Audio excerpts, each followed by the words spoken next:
Okay, so this is take three of All on ACL grad interview number 7. I got Anna on the phone here, so to make sure this works, we're gonna have you join the live and then request to join the feed here. Right, great.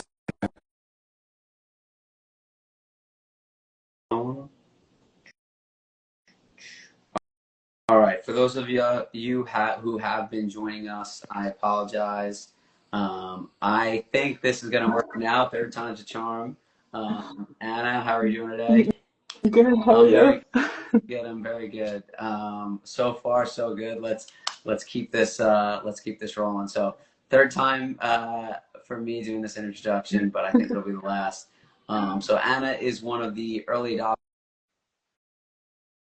Someone who Um, started with us back before we had all the testimonials that we had, before we had people sharing their story, early on, was going through this ACL injury after a college soccer career, was an adult soccer athlete, had this injury, had some issues early on, had some concerns for that she was going to develop a scar tissue removal, or needed manipulation under anesthesia and had that threatened. I could give a full bio on her and her story, but I'd like you to just kind of tell everyone a little bit about yourself and yeah, just who you were before this injury and then this injury itself and kind of what that experience was like. yeah, I guess I tore my ACL in early December of 2021, and before that, I played soccer in college, like Tommy mentioned, and I just continued playing at like a higher recreational level, but also enjoyed just being active in my life, going on runs, going on hikes, kind of an adventurous person. And yeah, when I'd never really had a super serious injury in my life before tearing my ACL, which I was super thankful for. But I just didn't really know how to like advocate for myself and navigate like all the things I needed to navigate when I had such a serious injury. Um, the good news is that now, fast forward to today, everything feels a bit like a distant memory. And there have been just like insane silver linings of having gone through the process of working with Tommy and rehabbing such a serious injury. So I I'm back to my active lifestyle. I picked up skateboarding. I play soccer. I ski. I snowboard. I do all of the things that someone might be scared to do. Yeah, in a lot of ways, I just feel stronger than I ever have. So yeah, that's my intro.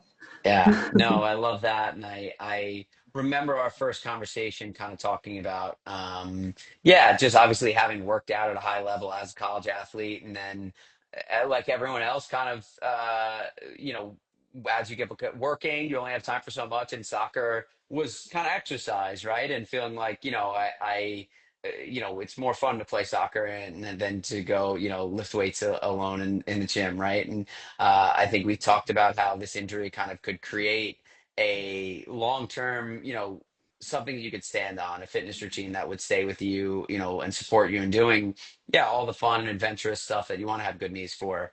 And it's been awesome to see you continue that. So tell everyone a little bit about, what made you first start with All in ACL and kind of where you were at on the eve of starting with us and what your experience was like in both, surgery and traditional PT and that experience.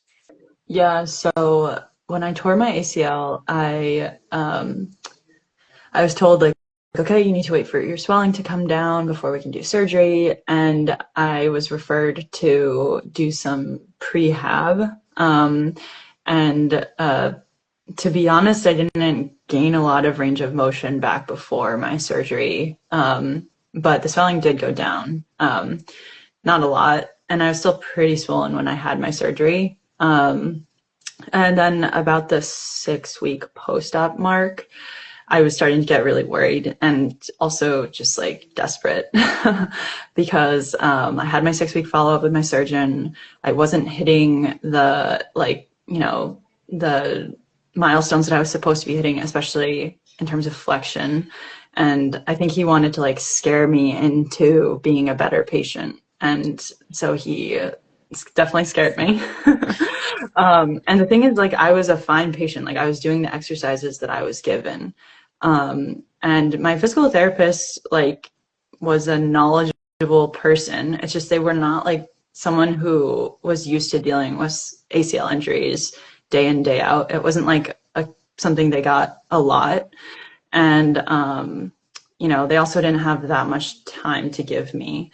So I was like at a point where I was just like taking these expensive Ubers to physical therapy every like twice a week just to get care that wasn't getting me where I needed to be. So like any millennial, I turned to the online interwebs to find solutions for my problems. Like Reddit was definitely a dark place to go. But I eventually came across Tommy's page, I think because another uh, college athlete from my university had used Tommy, and I saw that they were following Tommy, and I was like, okay, like this is probably like somehow legit. So I reached out and like we had our original phone call, and like the things that Tommy said to me just really like resonated with my experience and what I was going through. And I was like, yes, I'm ready to turn this around. Yeah. Yeah. I actually completely forgot that connection of that person that you mentioned. And yeah, I'm very glad you found me through her when you did. And yeah, so one of the things that I think Anna really, highlighted in that I think people misinterpret sometimes is, I always remember about your case that you weren't even going to a factory style PT clinic. You weren't going to like one of the big box, kind of corporate style places. You were going to, smaller kind of private practice inside of a gym. Um, and that probably is a better physical therapy environment than a lot of the kind of corporate, won't name drop, but the McDonald's version of, physical therapy. She was going to a farm to table place, not a McDonald's place. But even with that, an ACL injury is a very unique injury, right? And I think one of the things that we found, and this is like Anna said, kind of what we talked about resonated with her. She was going through a classic case we see, where she was being she's obviously a former college athlete, very athletic person, lived in Brooklyn at the time, so urban environment, walking is transport. She reached a certain point in the protocol, and they said, "Hey, you're done with the crutches. You don't need them anymore medically." And then they also said, "It's 6 weeks. You can start doing lunges. Let's give you a kettlebell and do a goblet squat. Let's work on some single limb squatting." At the same time, she was struggling with her range of motion, as she mentioned, and had not really had any true criteria to progress off of her crutches or isolated strength training that gave her the opportunity to rebuild her quad. That combination kind of led to her co-contracting and struggling with the range of motion, where she was working very hard to gain that range of motion, but wasn't keeping it. And that's kind of a classic case we see quite a bit. Does that jibe with your memory? Oh yeah, like I was, like because I was so worried about range of motion, I would just try to force flexion so much more, which is like working against me completely. Yeah. Totally. And that's another thing we see for particularly for people once it almost becomes a negative feedback loop where if you're struggling with range of motion and the surgeon threatens you, he scares you, but he also scares your PT, right? And your Mhm. PT is like, the surgeon's referring me people, I can't send them back and be like they're not getting the range of motion. So now they're scared. That whole session that you have with them is going to be focused on range of motion just like yours was. And now they're cranking on your knee saying, we've got to get this range of motion. And he or she, as the PT, is like, I have to get this range of motion. What they don't recognize is that it is you who's going to gain your range of motion, not them as the PT. And one of the things we really did was say, hey, no more cranking on your knee. We're going to look at why are you tightening up? How can we manage the loads on your knee? And what can you do using the time you have available to you? So as you said, you were a great patient. You were doing everything they asked of you, but no one had laid out for you exactly what and how you needed to do it and how it needed to fit into your day. Yeah. Yep, Um, exactly. And like I had to do it on their time, not my own time. yeah. Talk a little bit about what it was like when we talked to you about going back on crutches and how that experience was. Oh Because yeah. I know that first hesitation you mentioned, finding someone on Instagram, and then second one is them saying, "Hey, start using crutches again." Yeah. Oh man, I was on crutches for a long time, like a long, long time. And I think, because I found Tommy, like I feel like reflecting, I found him kind of late in the game compared to other people. So I had like been on crutches for a while, was told that I could go off of them, and then Tommy was like, "Get those back out of the closet.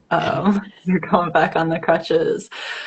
And while I was like disappointed that I couldn't walk, and also like I was a little nervous for what my surgeon would say when I came back in on crutches. Like I was like nervous for how other people would like perceive my progress when I went back on the crutches more than I myself was nervous. Like when I went back on the crutches, like in my heart, I was like, I know that I need this and I know this is good for me and I'm going to do this. It was like, what is everyone around me going to think? Like my teammates, like who have gone through a similar thing, they're probably going to be like, what are you doing? Why are you still on crutches? But yeah, just had to like put my trust in basically what I was feeling and not worry about the noise. And like just yeah, like do what was right for my body and my recovery. Yeah. Yeah. No, I think that's such a good point, and I'm so glad when you said that of like put my trust in what I was feeling because I wouldn't want you to say put my trust in me, Yeah. right? And that's what I always say. Like I'm not. We don't ask people, hey, trust us, right? We have success stories. We work with ACLs all the time. What I said to you and why we explained it was it made sense to you, right? You felt like, hey, I can't go into extension. I can't. Control my knee when I walk. I don't feel comfortable walking. I'm in pain when I walk, right? Yeah. And we talk so many people who are like, I don't. They told me, I'm just trusting the process, right? They told me I should be able to get off crutches now. They told me it's been long enough. They told me I shouldn't, be off them for so long. And you're exactly right in terms of like finding us a little bit later that you know no one who starts with us, day zero post op is going to be on crutches 12 weeks, right? That's not what we're doing here. But when you had missed kind of the opportunity to have strengthened your quad and be able to support yourself in normal walking, we have to customize this to you. And I think that's something we see so many people who are not specialists in this scared to do, frankly, to say like, well, it doesn't make sense for an ACL to be on crutches at 10 weeks post-op, right? But if you can't walk with a bent knee and we're worried about you developing scar tissue, we need to do whatever needs to be done to help you avoid that second surgery. And that's such a key thing that I think is really important. Yeah. Um, at the same time, we really talked about adjusting your strength program. So talk to me about, once you got started and joined on ACL, what would you say surprised you the most in terms of how this operation worked? It's just like methodical, like it's just repetitions and like it's not like you're not going to see progress every week. Like you shouldn't be expecting to if you are going to an in-person physical therapist like and they're doing something new with you every week. That's kind of a red flag in my opinion. Like you because like gaining strength is really boring and requires you doing the same thing over and over and over again.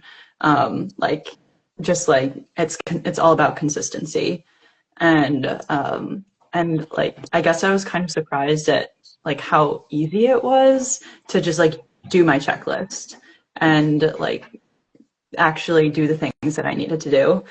Whereas like before, I felt like rehab was so hard because I had to get myself where I needed to go. I had to like take an hour more off of work. I had to do all these things. Like I had to like move my life around. And I was like, oh, this is just, it was a stress relief. It's just like someone's telling me the 5 things that I need to do today. They're not that hard. They don't take up that much time. And I'm just going to do them. So yeah, it's great. Yeah, no, that's a great point. And that's one thing we talk about so much in this recovery. I'm so glad you said that is like the mental side of this recovery is very real, right? And we talk to so many people who have this kind of mental burden of uncertainty of like, am I doing too much? Am I doing too little? Am I not doing enough? And that really weighs on them, right? And I think you probably felt that early on before you started with us of like, hey, I'm searching. And obviously, a lot of people find us through Instagram, but it's different searching and trying to find things and looking at, should I be doing this exercise? Should I be doing that exercise? Because there's unlimited exercise out there and there's always quote unquote more you could be doing, right? Mhm. And one of the things that I think people think with us is that joining with us, we're, obviously it's a commitment, it's something you're going to work hard at, but it's not something that takes more time, right? In a way, it takes a lot less time. And I know you went through this where you're kind of getting the, hey, this is the ACL packet we give to everyone, and that takes you tons and tons of time versus we really customize this for you. And we're not stretching your calves if you don't have tight calves. We're only working on what needs to be worked on. Yeah, totally. Yeah, it's like a work smarter, not work harder. Like yeah, there's a grind to like ACL rehab, like, but the grind is just like showing up every day. It's not like the exercises that you're doing. Yeah. Yeah. No, 100%. And I think you're exactly right about what you said as well about adding exercises. We see uh and it's usually someone like you, honestly. We have a lot of ex-college athletes who have been through a strength and conditioning program and have kind of a background of what a strength and conditioning progression and program looks like. And they often usually start to quickly see that a lot of time that isn't integrated into traditional PT. And one of the reasons we really see that being the case is because the session based model doesn't seem to engender that, right? In a way, when you go into those sessions, they have to justify the Uber you took, right, to get there, and kind of justify, okay, why are you here? We're adding new exercises, right? And that adding new exercises becomes the reason to kind of justify why the session is going on, when really a lot of times we don't want to add, the progress is made by progressively overloading the same variety of basic movements rather than just changing things for the sake of changing things. Yeah, completely. Completely. Yeah. And we talked to a lot of people like, that's, you were working very hard before you started with us, and it was kind of like being on a hamster wheel and not, not really progressing. And that's the unfortunate thing we see is someone working very hard who doesn't see that progress. And very often that's the problem, is changing too many things, and not managing the loads properly. Tell me Yeah. this: what would you say? What would you say your biggest advice? Because I want to especially focus this on people who are struggling with range of motion. What would you say is your biggest advice for people who are struggling with range of motion early in Yeah. this process? I mean, it'll come. Like, it might not come on the timeline your surgeon thinks that it should come on, but if you're doing the things that you need to be doing, like strengthening and overloading your knee, like you will get there. It took me a long time to get like comfortable full range of motion. Like at a certain point I could get like heel to butt, like with a lot of discomfort. I mean, it's just like not a comfortable feeling, but it took a long, long time for it to be like, oh, I can just pop into a kneel like without thinking about it at all. And like, yeah, I mean, if you're strengthening and showing up and doing the right things, you will get there. It's not something that you should lose sleep over. Yeah. No, and that's a great point. And I think that's uh, probably the couple biggest things. Like when you said including strengthening, I think that's one of the things we really talk about this in a session. If we're focused on range of motion, that's one piece of it. Yes. But then we need to look at what your strength program looks like and what the loads look like on your knee, and then your walking mechanics. And I think being able to address those three things at the same time and make sure that you work them in parallel, it's not something that we see a lot of people who feel like, I'm struggling with my range of motion. The surgeon says, hey, there's a chance I'll need a manipulation or anesthesia. And they almost put everything else on pause. And it's like, Yeah. we're going to work range of motion. And I think that's really when people get in trouble, is if they're not strengthening, they're not working on their walking at the same time, because you can do all the stretching and range of motion exercise you want. If you don't have the strength to walk with it normally, you're going to struggle to keep it. Yeah. Yeah, it's like any like snake oil kind of like thing you see on Instagram about like do this one thing and you'll be like you'll jump higher or do this other thing. Like you need to be strengthening, you need to be like, reprogramming your movement And like you need to be doing those at the same time. Like it can't just be like, oh, we'll get you strong first and then we'll figure out your walking. Like it's like, okay, like we're gonna progress all of these things. Yeah. Yeah, no, that's a great point, and that's a great point. There's no silver bullet. There's no, and that's why you'll never hear us talk about the all in ACL method or Yeah. the, the our Yeah. philosophy. We're not blindly aggressive. We're not blindly conservative.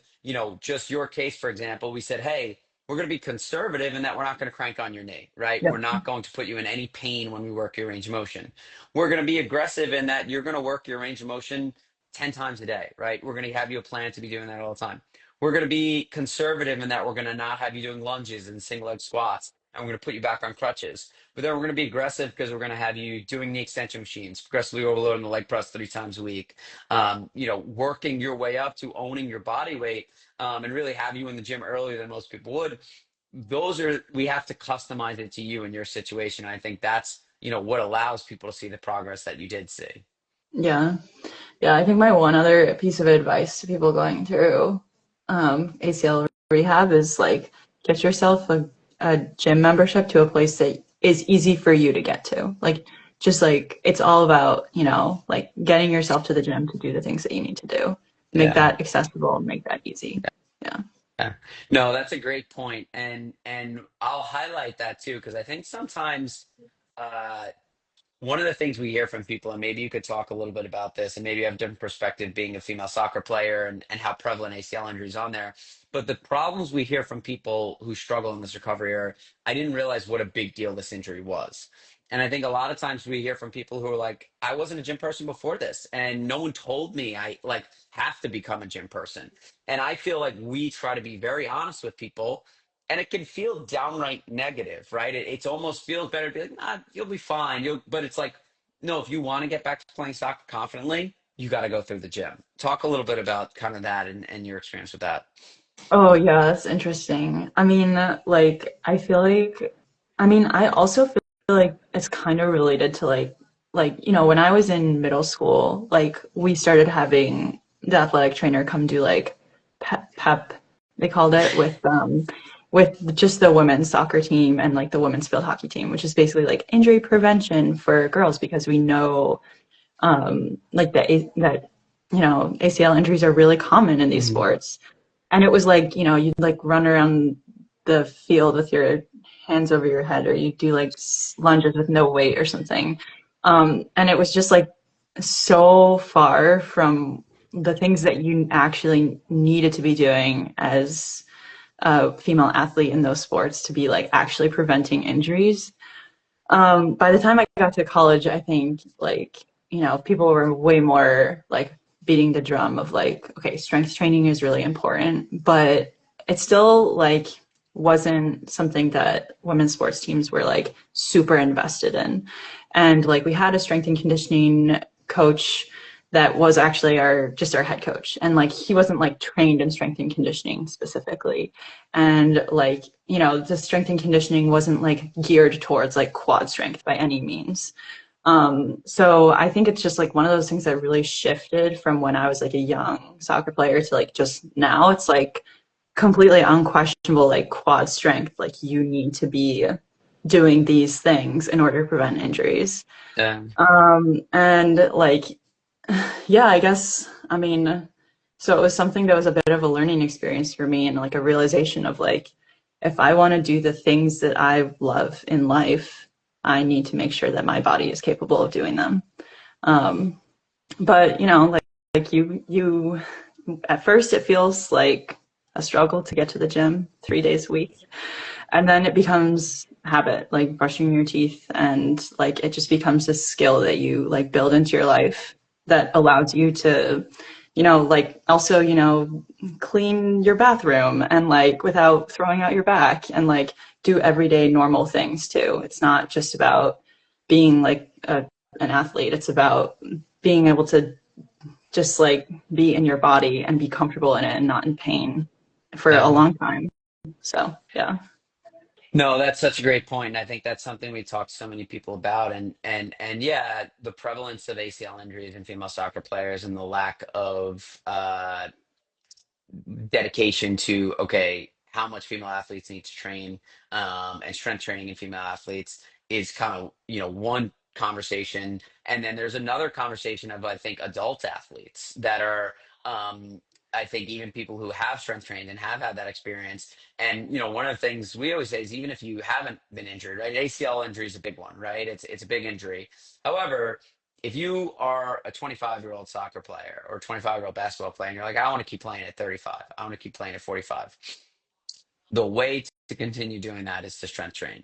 And unfortunately, the reality is that not just for sports, because we have a lot of people who are, like you said, cleaning your bathroom, uh, hikers. We have people who are big hikers that it's like, I'm an outdoors person, I'm not a gym person. And I would say, if you have this injury, to get back to big hikes, to get back to running, if you're a runner and not a training person, strength training is the way to do that.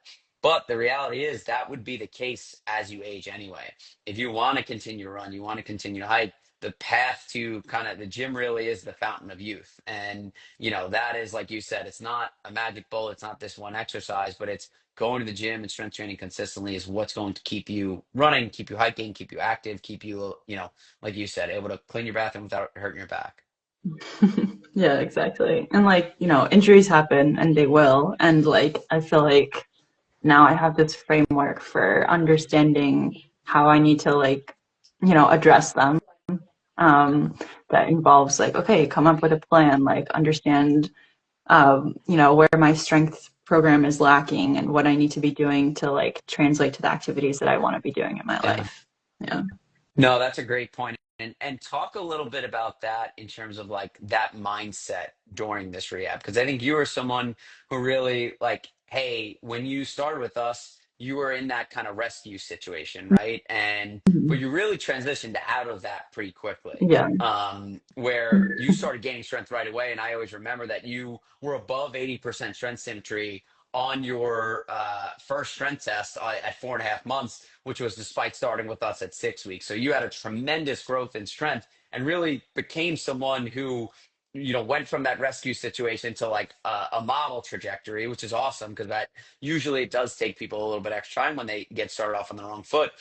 And I feel like you always had a great mindset and almost came to enjoy. Talk a little bit about that mindset of viewing this as a year to prioritize your health and grow in the gym and invest in yourself, and not just a year that I couldn't play soccer. Yeah, I mean, I like a lot of the times I would think about like, wow, I'm just gonna come back so much stronger. Like that was like a huge motivation, like a huge motivation for me. Like when I come back, I'm gonna be even better than I was.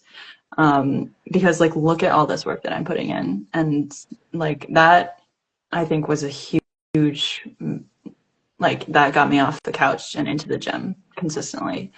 The other interesting thing was I guess I'm kind of an intense person. Like if and I knew the solution existed, and I was seeing like okay, like week one I wasn't seeing results, but like by week three, like you look back 3 weeks, you're like, okay, things have changed. By month three, you look back and you're like, whoa, I came so far.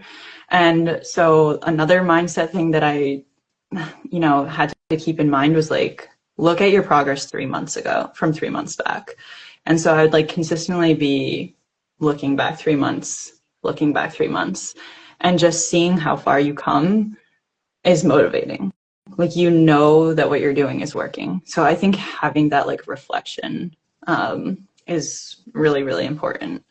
And like, yeah, I know, like just executing on the plan, like, I don't know. I was like, my body is like priority one in my life. Like, I, you have to take that mindset, I think. And once you decide that, you have to continue to choose that. Like, it can't just be something you decide on like today, but not tomorrow. And so like, I think I like fought for that mindset every day, and that basically like made me extremely driven when it came to my rehab. Yeah. No, that's such a great point. And I love that. And I love that you said that. And I think that viewing your progress of like, I think 3 months is always a great timeline to do that. But I think, we always kind of say like put your week up for review, right? And that's the way. Those are two things that like I love about this model. Is one, when we do our weekly check-ins, you're filling out that weekly check-in and telling us what was good, what was bad, what was the win, what was the challenge, and that forces you to be like, hey, you know what? I wrote this down last week. Am I better than last week? Yeah, it's not, night and day, but it's better. And then that week adds up, and that, month adds up, and then that 3 months adds up. And, one of the things we see a lot, kind of again with talking about the sessions, is that zoom out method of like, we've talked to a lot of people who, like you said, you're an intense person, you're a former college athlete, you're an engineer, like it's, you're a high achieving person. And we have found people where we've had to coach people through this rehab's not a game, it's a practice, right? And you can take that intensity, but it's not about winning today and saying I must, add more weight. That is when setbacks happen, when it's like I have to add more weight today. This one day, this one moment matters. And I think sessions engender that a lot versus the week, right? The driver of progress is, Totally. are you able to volume across the week, get that volume in, progress across the week, progress week over week. But you can create a setback if you say, I'm a little sick, I'm a little tired, but I'm going to push through because I used this weight last week. And I think you did a great job of, illuminating that, of like that zooming out does seem to really help people. Yeah. Yeah. It looks like someone asked how I got injured. I Oh, was yeah. playing soccer, non-contact. And if muscular fatigue or conditioning had any part to play, I mean, probably. When does it not? Yeah. Yeah. Yeah, no, that's I think, particularly in looking at that, that's what we look to do, right? It's like you said, and we talk about with, prevention, right? Injuries happen, right? And can we always say, hey, you're never going to have another injury? No, right? And that's why I always say, prevention is not always the best word, but it's risk reduction, right? And Yep. we know every 1% increase in quad strength is a 3% decrease in risk of re-tear. We know 84%, you have an 84% decrease in risk of re-tear by going through the program you've gone through, passing strength testing, passing hop testing before returning. That's data that you can really hang your hat on and say, okay, why am I confident that I'm not going to have another non-contact injury, even if I play, multiple games in a day or a weekend? And I think that's, a super helpful perspective to have when we look at returning to sport.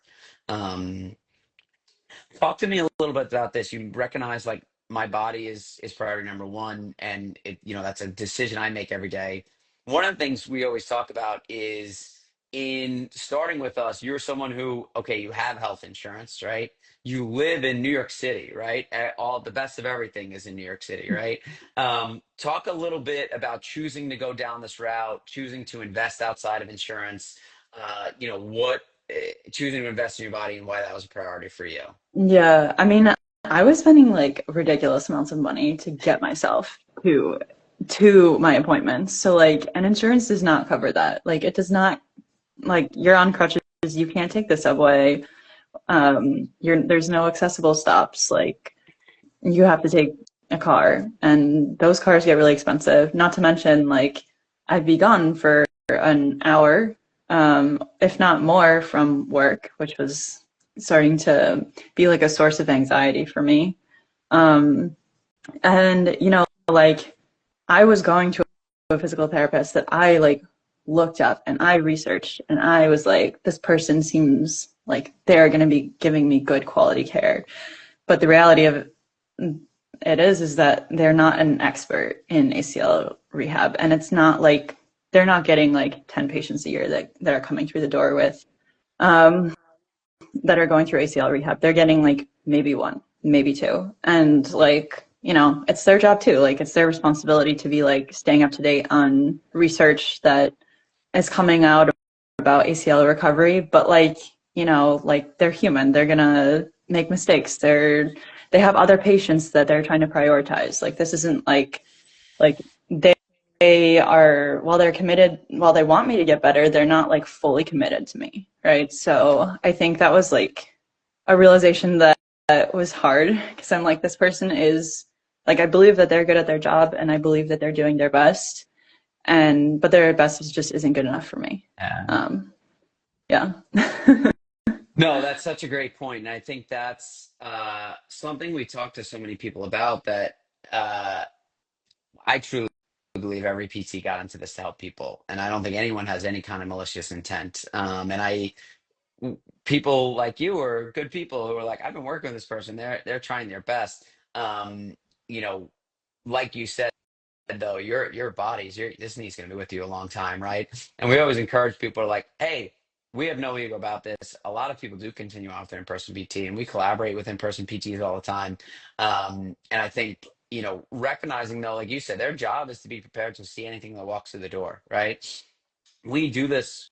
We only work with ACLers. We work with hundreds of ACLers a year through this model. And I always say I empathize having specialized in ACLs, even working in a large research institution in New York City, where I had the time to see people. I, was able to specialize in this injury. I still felt limited in my ability to give people what they need.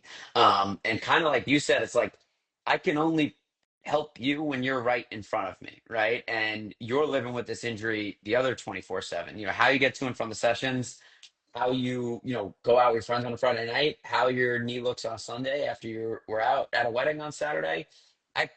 I can't handle that if I'm doing sessions, the other days of the week, right? This model allows us to kind of get in the trenches with you and give you what you need across the week. And I think, you're a great example of that, of like, talk about how did you feel like missing anything by not seeing me in person, considering we were so close both in New York City at the time? No, not at all. Not like nothing. I mean, the one point where I was like, I'm a little like, I don't know if I'm doing this right, was when I started squatting again, and I just wanted like help on my squat form, and then I basically just sent you a bunch of videos. Yeah. Yeah. Yeah. And that I think is yes, that's the biggest question we have from people before they start is how are you going to check out my form? Right. Mhm. And we always never get that question after because like with the video feedback and slow motion video analysis we're able to do, I feel like we're able to then have an archive of your progress and we're able to track that progress over time. And you're able to refer back to that and say, okay, next time I squat, this is the feedback I got last time instead of trying to remember it. And I think that's a really, really, really helpful thing too. And yeah, I think that was Yeah. wonderfully explained in terms of uh, both feedback, but then also, yeah, the managing the loads across the week. And even what you said about the people who go through ACL injuries are 20 to 45-year-olds, right? And that's kind of the meat of like your career. It's the meat of when you're having kids, when you're going to weddings, when you're traveling.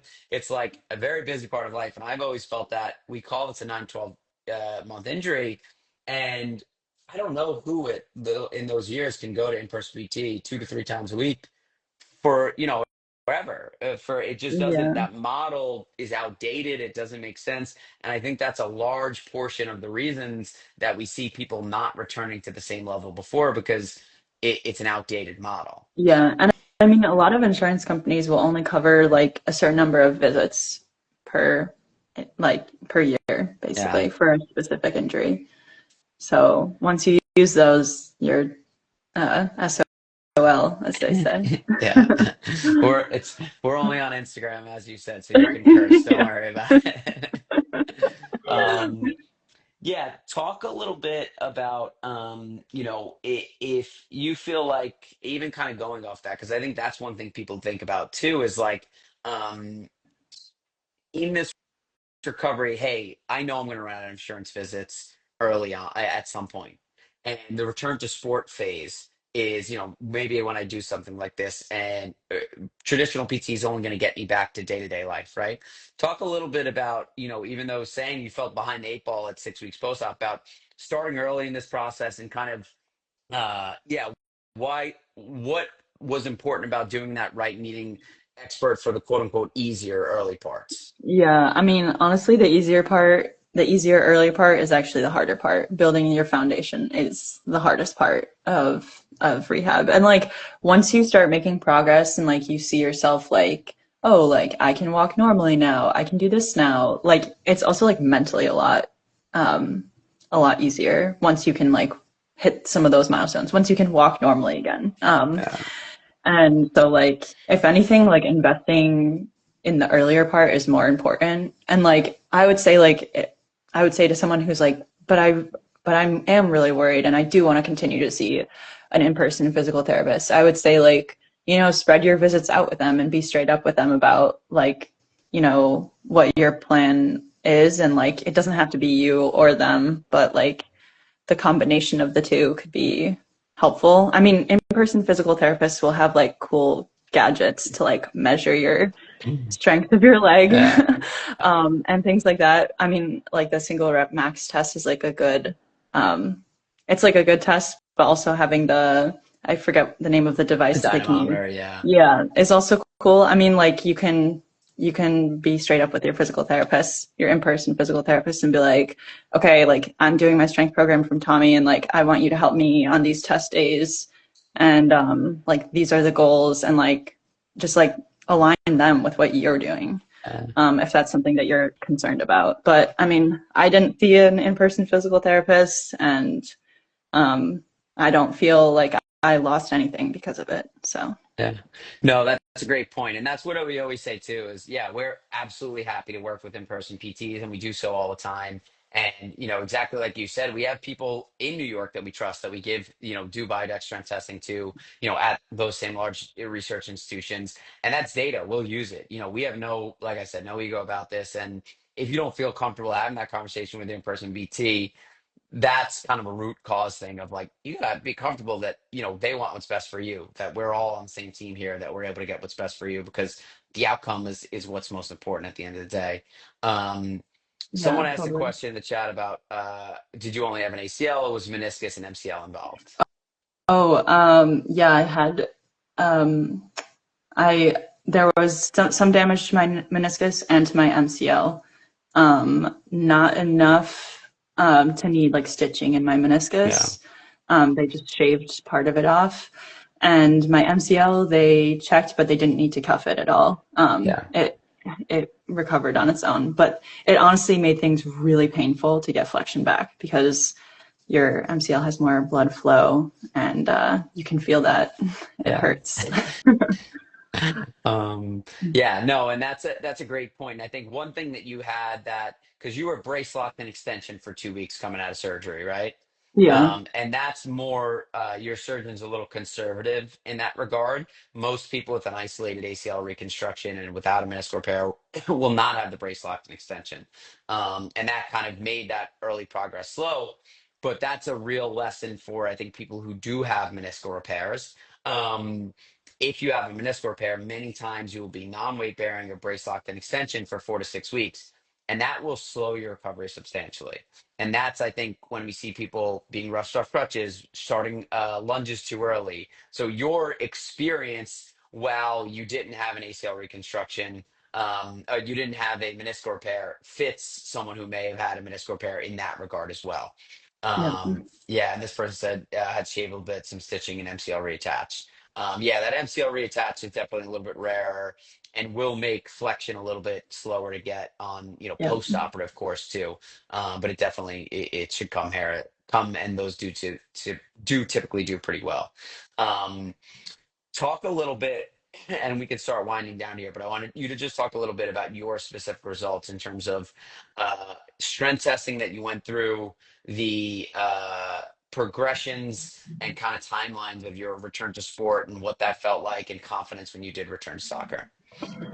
yeah. I mean, ooh, it's hard to remember now. It all feels a little bit like a blur, but Yeah. I remember like in the same way that, and actually this is something that you told me to look out for basically, but like in the same way that like the first day that you're on the leg extension machine, it feels weird.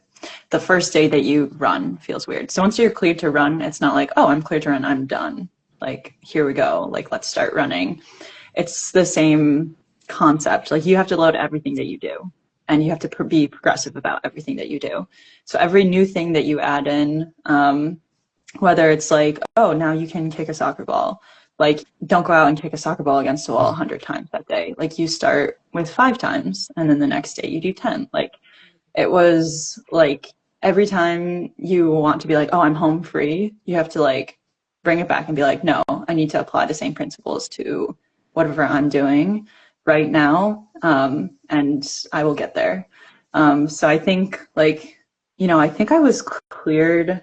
It took me like from when I was cleared to run, it took me like maybe like 3 to 6 more months before I could really like comfortably play soccer. And even then it felt weird. Like my first day on the soccer field, like it was weird. And like it does not, you're like, oh, is this my new normal? No, it's not. But you have to progress the way you play, like everything that you're doing. So, yeah, that was kind of an interesting experience because, like when you see friends recover from ACL injuries, you're like, oh, they're back.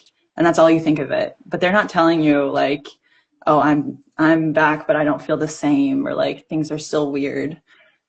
So that was like an interesting takeaway from the end part of the journey. Yeah. When would you say you felt like, okay, you know what? I am fully confident in this knee. I am playing like I was before, and it is kind of like you said, this is behind me. I guess that was probably like late March. So that would be like, I don't know. I think that would be like over a year and a half after Yeah. surgery was when I was like, oh, I'm back for real. Yeah, Yeah. yeah, and that makes Um, sense because in my what when I looked back, I believe you started playing at about 14 months post-op, yeah. and you started with us, close to about 2 months, um, which obviously we had some catch up in there, Yeah. and I think that makes total sense, and that's something that I love this because I always say the lessons we want people to leave us with when we say, hey, you invested this time in yourself. This is not, these are the lessons for life and life and training, not just ACL rehab, right? And I always say it's load management, exactly like you said, right? That it's, you okay, it's not like, hey, you're cleared to run, just everything, do anything you want, right? Okay, you're cleared to play soccer, go play a full tournament this weekend. And that goes for life, right? That's where injuries happen is when you're overloaded in a way that you're not prepared for, right? And nowadays, you might be able to play, 5 soccer games in a week if you've worked your way up to that, right? And I think sometimes people, if they don't, if they where injuries happen is you might fall off your training for a period of time, right? You might go away for the summer and not be working out, not playing soccer, and then there's Labor Day weekend tournament and you play 4 games in a weekend. And then you have maybe an injury, maybe you have a setback, right? Or you get back in the gym, say, I used to squat 135 pounds. I'm going to start doing that again. That's one thing that I think is really important in this is that you can't should give yourself an on-ramp to any activity, right? And we see people make that mistake at a bunch of different points in this recovery, first with crutches, right? When we say you're cleared to ditch crutches and then you're living in Brooklyn and you walk 15,000 steps in a day, it's like clear to start progressing off crutches, right? And Hmm. same thing like you said with running. We went through a full run progression where we had to monitor your response, gradually progress, and then went through, taking you back to clearing return to sport and then starting to play soccer. And we went through a gradual progression there. And yeah, that first time you do anything is going to be scary. It's going to feel different, but it shouldn't feel like it's out of left field and it shouldn't feel like a 50% increase. And you should know the criteria that you needed to meet to address it. You should know you've passed it. Um, because there is a mental side and there is a mental side of this recovery. But I think when people talk about the mental side of this recovery without having understood the physical criteria they went through, is when people are really done a disservice in Yeah, this. completely. Yeah. Um, and would you say now, I know you said about a year and a half. Now, tell us a little bit about kind of what your training looks like, what your playing soccer looks like, and just kind of what you feel like overall as an athlete, a person, an adult athlete. Yeah. I mean, I go to the gym 3 times a week still, but that's because I love it. And one of those days, I really focus on quad strength, and I'm on the knee extension machine, just like crushing the weight. Um, and also one of those days I do plyometrics. Nice. But then the other days are like more balanced, like squatting, deadlifting, things. Just to have like a more rounded program. Yeah. And I play like 2 to 3 times a week. And I skateboard like twice a week, and like I'm jumping and falling, and like I'm on sets of wheels doing crazy stuff, and like it's fine. That's amazing. So like I don't fear for my knee, basically. If anything, I'm more confident in my body being able to handle things, and I feel more resilient now than I did before. So I love that. yeah. I love that, and I'm so glad to hear that. And I think that's so important for people to hear. Of like, so many people in this say, like you said, the noise outside, where people are like, "Why are you still on crutches? Why are you, Mhm. why are you doing this? Why are you doing that?" And I think sometimes people feel like, "Why do you need more than insurance? Why do you need to work with someone, that you found on Instagram?" And but then they also accept kind of like your knee's never really the same after surgery. So hearing you kind of simultaneously dispel that myth of like I did it my own way, and obviously be didn't fall into kind of the traditional statistics of like my knee was never the same. It's never quite right after surgery. So I so appreciate you joining us. I so appreciate your perspective. I'm super proud of all you've achieved, all you've maintained.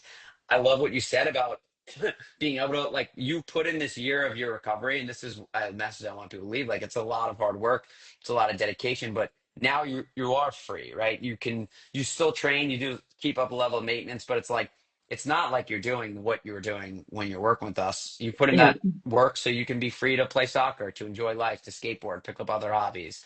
And that's what this is, a temporary thing that you're able to overcome and then put in your rearview mirror. So Yeah. I'm super proud of how far you've come and all you've achieved, and I appreciate what an ambassador you are for All in ACL. And yeah, I appreciate you joining me. Is there anything else you'd like to share with anyone before we hop off?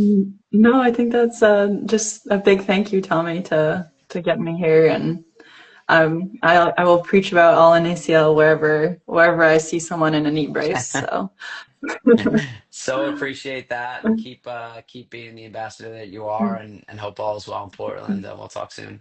All thanks. right, Yeah. thanks a lot. Bye.